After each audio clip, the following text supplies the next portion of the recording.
Барлығыңызға сәлем. Бүгін бізде Лео атты фильмнің сюжетін айтып беретін боламын.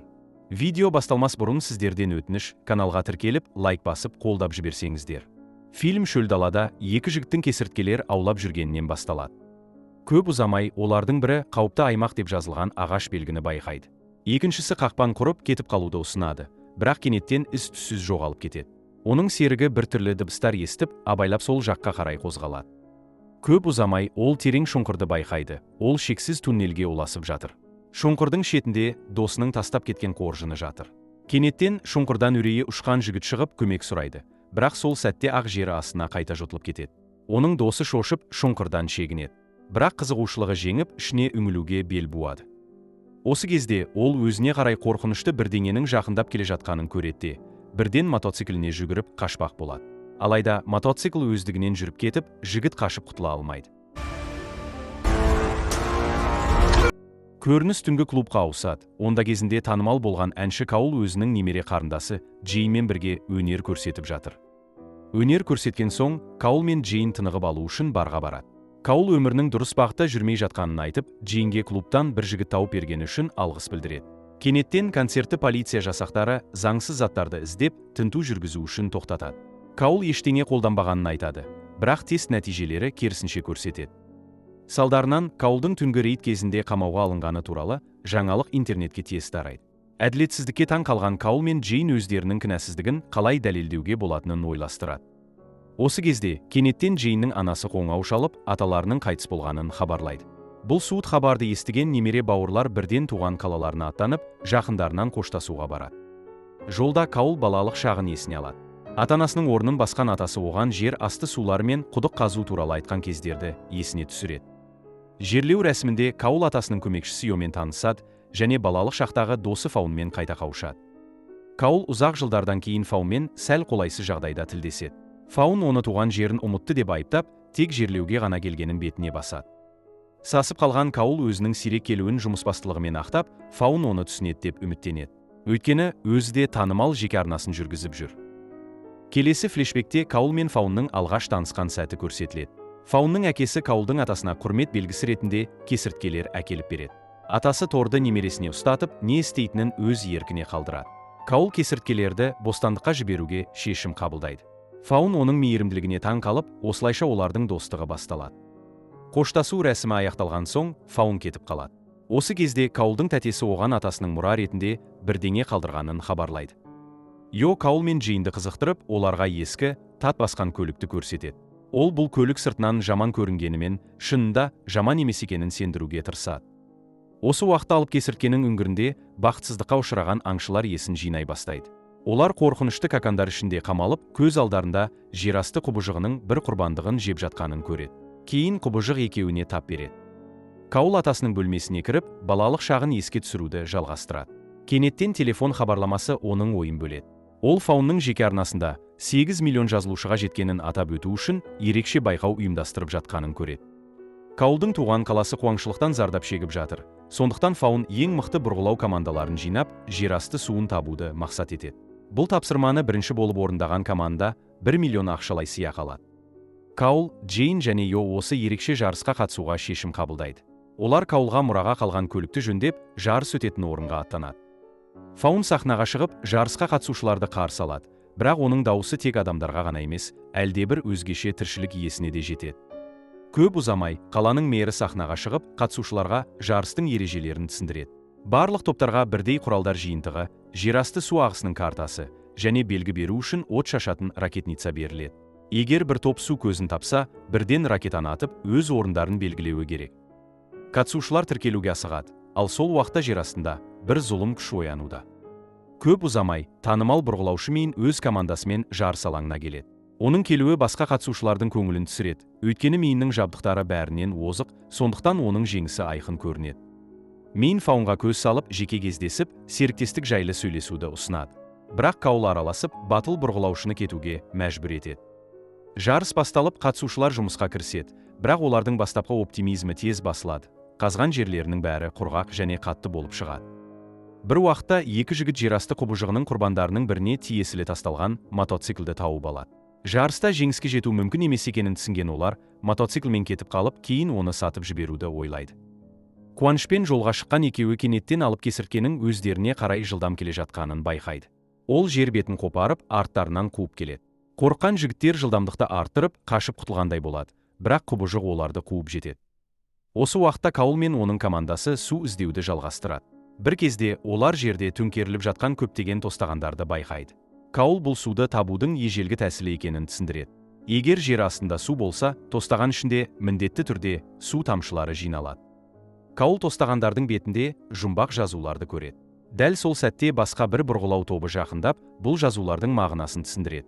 Олар бұл белгілердің маңайдағы тауларда өмір сүретін зұлым рухтардан қорғау үшін салынғанын айтады. Каул бейтаныс адамның айтқанына сенбейді және су іздеуді жалғастырады. Кешке қарай ол көліктің ішінен атасының картасын тауып алады. Бұл картада белгілі жерасты өзендері мен атасының жеке зерттеулерінің нәтижелері белгіленген екен.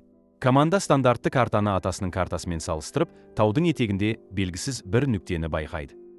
Жеңіске жетуге үміттенген олар келесі күні сол жерге баруды ұйғарады.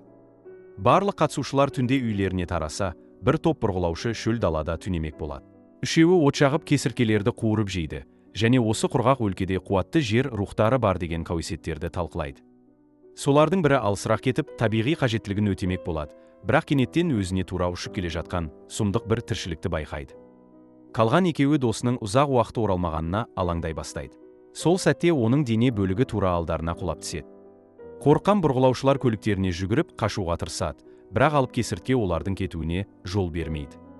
Таңертең Фаун мен Мэр жарысқа қатысқан 3 адамның жоғалып кеткенін анықтайды.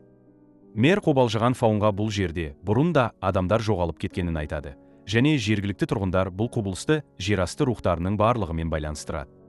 Қатысушылардың қауіпсіздігіне алаңдаған Фаун жарысты тоқтатқысы келеді. Мэр бұл ойды меңге жеткізеді, бірақ ол жарыстың жалғасуын талап етеді. Әйтпесе, бүкіл қала зардап шегетінін айтады. Жарысты тоқтату қаланың болашағына қауіп төндіретінін түсінген Мэр Фаунды жалғастыруға көндіреді, және қатысушылардың қауіпсіздігін күшейтуді ұсынады. Каул, Джейн және Йо белгіленген жерге жетеді, онда олар жұмбақ үңгірді табады. Су көзі осында болуы мүмкін деп ойлаған олар ішке кіріп, зерттей бастайды. Көп ұзамай олар мүк басқан ылғалды қабырғаны көреді, және қымбат сұйықтықтың көзі дәл осы қабырғаның арғы жағында екенін түсінеді. Каул мен Джейн жеңіске жеткен ақшаларын қалай жұмсайтындарын ойластыра бастайды, бірақ Йо үңгірде біртүрлі нәрсені байқап қалады. Сұмдық көріністен шошынған немере бауырлар үңгірден атып шығып, көліктеріне отырып қашады. Осы уақытта мен жер астындағы суға жету үшін жерді жармақ болады. Фаун бұл әрекеттің бұрғылау хаттамасына қайшы екенін ескертеді, бірақ мен оны елемейді. Дәл осы сәтте үрейі ұшқан Каул мен Джейн жетіп келіп, жан түршігерлік құбыжық жайлы бәріне айтып береді. Алайда ешкім оларға сенбейді. Кенеттен құбыжық бұрғылаушылардың бірін жер астына тартып әкетеді. Сол кезде ғана барлығы қауіптің шынайы екенін түсінеді. Адамдар үрейленіп, алып кесіртке шабуылынан қашып құтылу үшін көліктерге өрмелеп мінеді. Бірақ құбыжық жер астынан шығып, бейшараларды аяусыз шабуылдайды. Джейн мен Мейн жүк көлігінің кабинасына жасырынуға үлгереді, алайда Мэр ішке кіріп үлгермей, құбыжықтың жемтігіне айналады. Содан кейін құбыжық Каул мен Фаунды байқап, олардың соңынан қуа жөнеледі.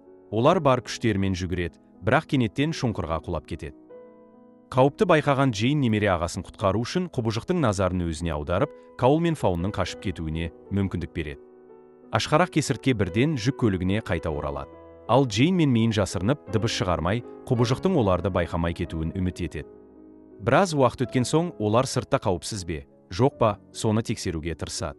Бірақ көп ұзамай құбыжықтың әлі де жақын маңда екенін түсінеді. Осы уақытта Каул мен Фаун есін жиып, қатыгез құбыжықтың інінде жатқанын аңғарады. Олар құбыжық қайтып келмей тұрып, тезірек шығатын жол табу керектігін түсінеді. Үңгірді аралап жүріп, Каул кенеттен адам қаңқасын көріп, үрейге түседі. Фаун қорыққан Каулды тыныштандыруға тырысады, бірақ көп ұзамай алып кесірткенің жұмыртқа үйіндісін байқап қалады. Сол сәтте олар Йоны үлкен коконның ішінде көреді. Жақындай келе, Каул мен Фаун Йоның әлі тірі екенін түсінеді, бірақ оны коконнан босата алмайды. Сол кезде Фаун айналасына қарап, басқа да кокондарды байқайды. Қорқып кеткен ол бұл бейшаралардың барлығы жаңа кесірткелердің қорегі болуы мүмкін деп топшылайды. Бұл уақытта Джейн мен Мейн құбыжықтың ұйықтап жатқанын растап, жүк көлігінен абайлап шығып, Мейннің фургонына жетіп қашып кетпек болады. Алайда Джейн есікті ашпақ болғанда, дабыл іске қосылып кетеді. Мейн жылдам әрекет етіп, дабылды сөндіреді, бірақ кенеттен шыққан шу алып кесірткені оятып жібереді. Джейн бірден көлікке секіреді, ал Мэйн құбыжықтың келесі құрбанына айналады. Үңгір ішінде Фаун ұрланған адамдарды құтқару керектігін айтады, бірақ Каул алдымен қашып шығудың жолын табу қажет деп санайды. Фаун Каулды тағы да өз адамдарын тастап кетіп жатыр деп айыптайды, және атасының ешқашан адамдарды қиын жағдайда қалдырмайтынын есіне салады. Каул Фаунға уәде беріп, алдымен үңгірден шығатын жол табу керектігін айтады.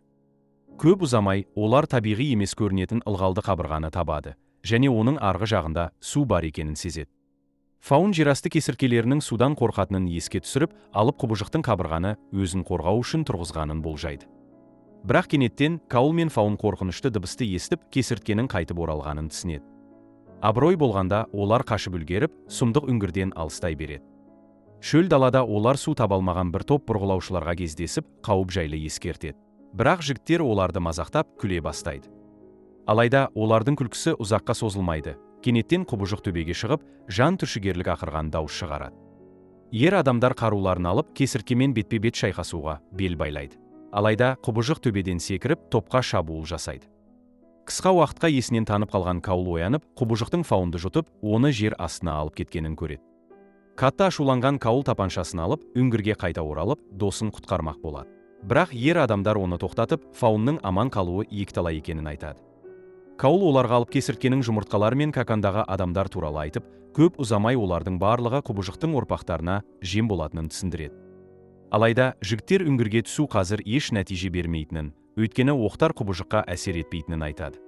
Каул сигналдық ракет атып, жарысқа қатысушылардың бірі көмекке келер деп үміттенеді. Сигналға жауап ретінде бір топ бұрғылаушылар Джейнмен бірге келеді. Каул мен аман қалғандар қатты қуанады.